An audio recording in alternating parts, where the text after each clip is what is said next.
Hey there, everybody. This just arrived in the mail. Let's get it open and see what's inside. Cool.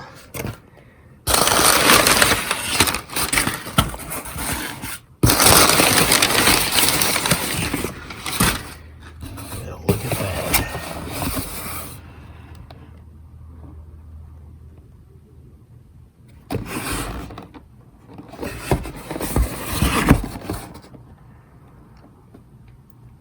Bushmaster survival knife. I actually ordered this off of Amazon, and I don't think anywhere did I see who the seller was. And it ended up shipping from Bud K, which is cool because I like ordering from Bud K.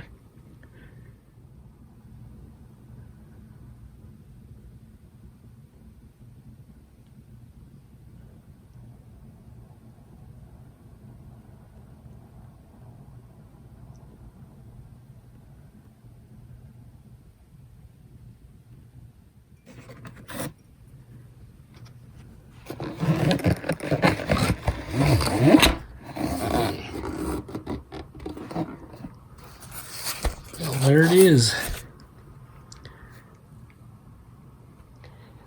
It's got a decent amount of weight to it. I bet you this whole setup here is a couple pounds. But let's look at the knife. That's what you come to see. Okay, it looks like this goes through the D-guard there. It's hard to do this with my left hand. There we go. Oh yeah, look at that. Looks like it's got a satin finish. I think it has some oil on the blade, which is a little weird considering it's stainless steel. And made in Taiwan. Okay. Now, I've been actually thinking about reviewing this blade for quite a while, but it always seems like something else came up, or I never went through with the purchase, whatever. Made by Untitled Cutlery. But there is a YouTuber, his name on his YouTube channel is Tom Ritter, and he recommended this, and I watched some of his videos about this knife, and I guess he's owned multiples of it, and he has nothing but love for the knife. So I was like, heck, I might as well give it a shot, see what I think of it. So I picked it up today, and the handle feels quite slippery, but with this D-guard ring, which is metal, I mean, you got a heck of a grip on there. It's not like it's going to go anywhere. And I do not know exactly what this is for. I've heard so many different versions. Some people say it's to help you with a compass. Other people say it's a, what do you call that? Like for telling time? A sundial kind of thing. I have no idea. I've never used it. Don't know. It does have a wedge here, as you can see. And the saw blade goes right into that fault swedge, which is kind of cool.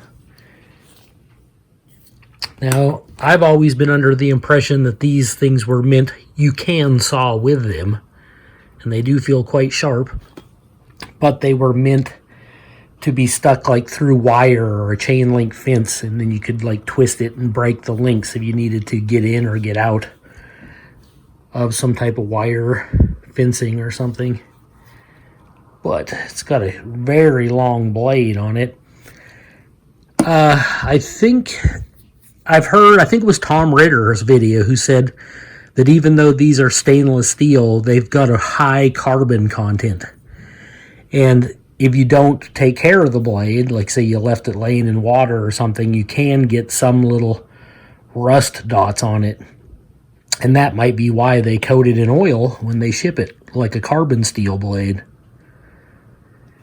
And there's nothing wrong with it being high in carbon. That should give the blade like longevity and a lot of strength. So that's good. It's got a little jimping there for your thumb. It almost looks like a gun sight on there. See if you can see that. That's different. But it's got a compass in the handle. See that? And yep, it's working. It's saying the right direction. All right, let me wipe some of this oil off the blade real quick. Some of that oil wiped off. It's a satin finish, looks pretty good. But let's see what's in this sheath real quick. I'm gonna open this pocket first. Velcro on the pocket, looks like a snare. Yeah, pretty heavy duty snare. And a typical gray sharpening stone. Yeah, that looks like it actually might work. Definitely not a cheapo one. All right, let's put this aside. Well, we'll just set it off to the side here. Okay, that's a nice pouch. You could put something else in there too if you wanted to. Just has a typical kind of thin kind of boot string or shoestring for a leg tie, which is fine. And what's up here? Oh yeah. Now, got a Snakebite Kit. I don't really want to open it. It has all the typical Snakebite Kit stuff in there, which is cool. I kind of like that it's there. And you get a flashlight. And I think that's it in that pouch. Yep. Now, this flashlight doesn't get any love from anybody, and I understand why. It's just a real cheapo flashlight. I think it takes a AA battery. But my opinion is, if it works and you got it with you, I mean, it's better than nothing, that's for sure. That's kind of like a lot of the survival kit stuff. It's just basically better than nothing. But this has a thick plastic insert there, you can see, to protect you from the blade, which is cool. It doesn't really look like it's set up to be MOLLE compatible, but you could still find a way to attach it to a backpack. And is this another? Yeah, that's another pocket. What is in there? Give me, oh, that's the, I think it's the GI can opener. Let me try to get that open. It's just a tiny little GI can opener. But I have several of these already, but I mean, it's fine to have one in there. It's a tiny little pocket. And you could think of other things to put in this. Like you could put matches, medicine, water treatment tabs, you name it. But you got all these pouches. For some reason, I don't, yeah, it's like stitched at an angle. But it's just big enough to fit that little can opener, which is kind of cool. But let's get the handle open. See what's in there. It's threaded. Looks like it's solid in there. And it does have a little rubber O-ring on it. Keep the water out. That's good. And there's your little survival kit. It's just got a regular plastic cap on one side, and this side is supposed to be a magnifying glass. You could use it to like direct the sunlight maybe and get a fire going. Probably need some very, very fine like fat wood shavings, but it might do it. See, try it this way.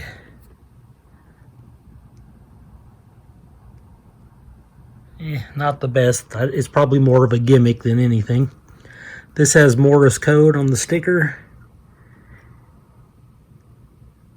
And then it comes with a Band-Aid, which looks like it has some odd writing on it. Might be from Japan or something. But this is fish hooks, matches, razor blade. I think there might be some iodine in here. Basically a little mini survival kit. I like that it comes with this tube because you could put a lot of different stuff in here. Keep it in that handle. It is held in with just one pin, and you can see through it. And what I was actually thinking about doing when I thought about purchasing this blade, what's down in there? It looks like there's epoxy down in there. So apparently it's pinned in, and then it probably has some epoxy just to help secure it. And I wonder how high that goes. Yeah, it goes above the pin, so the epoxy goes to about there. Yeah, so you have just enough space for that tube.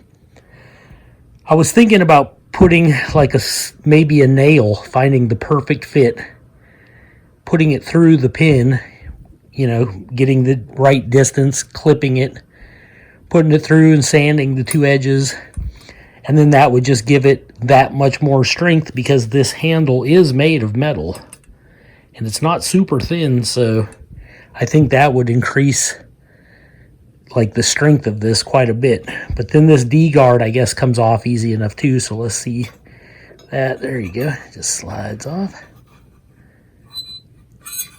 There it is, a metal D-guard. And there's the knife without it. Let's put the compass back on, see what it looks like. Okay, there's a pretty nice knife. It's a big knife too, but not bad. I kind of like this guard though. I think it just adds to the overall uniqueness of the knife. I like that you get a pretty quality survival kit with this too, considering what it is. Okay, you're looking at about a 9 1/4 inch blade and about 15 1/4 overall. So it's pretty big. Noise. The blade seems very secure. It has no wiggle in it whatsoever. Okay, sheet of paper. Here's the knife right out of the package. Just the oil wiped off. Let's see how sharp it is.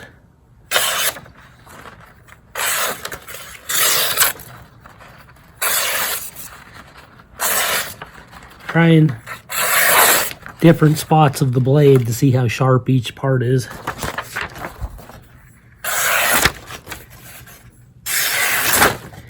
Well, it is paper cutting sharp. It's got a workable edge. It's certainly not razor sharp. Okay, I hope you enjoyed this video.